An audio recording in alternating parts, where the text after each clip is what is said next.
We started this project in 2009, where we heard that there will be a new brand, a new BMW brand will be founded, and this will be focusing on the future of mobility, the future of electromobility. And we didn't know what the car was going to look like, what type of vehicle it was going to be. All we knew is that we should produce sounds for this new brand. And this meant that we really started with an empty sheet of paper. For BMW i, the sounds have to fulfill a certain function first. They have to tell a message to the driver. And this can be a friendly notice or a very urgent warning. And this message has to be understood by the driver. So that's the first priority. Then secondly, the aesthetics have to be pleasant and have to fit the vehicle. So it has to be BMW i typical sound.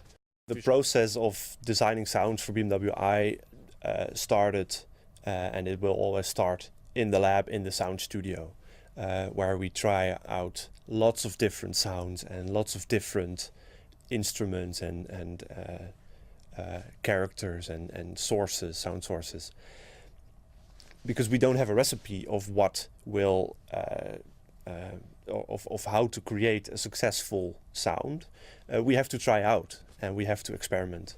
And as soon as we get an idea of what works and what doesn't, the sounds get better and better. And this is an iterative process, so we make version after version after version.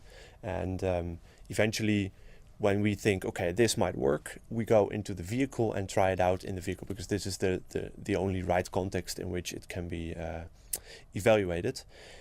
And then at some point we get other people, other people's opinions, and go outside of the company and ask prospective customers or other test subjects to evaluate.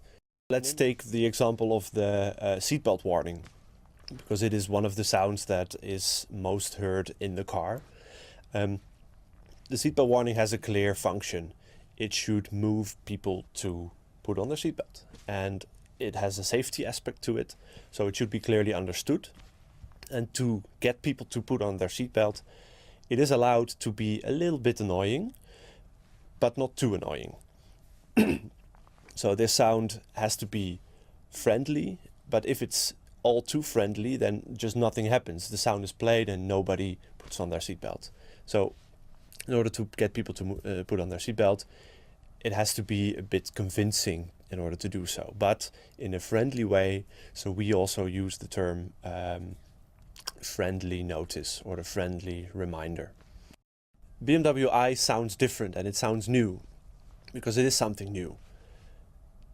The goals that we set for this brand are nevertheless the same. The driver should feel at home and should feel comfortably in his new vehicle. When someone gets out of a classic BMW and gets into a new BMW i vehicle, I'm convinced that we realize this, that he feels at home, he feels like he sits in a real BMW.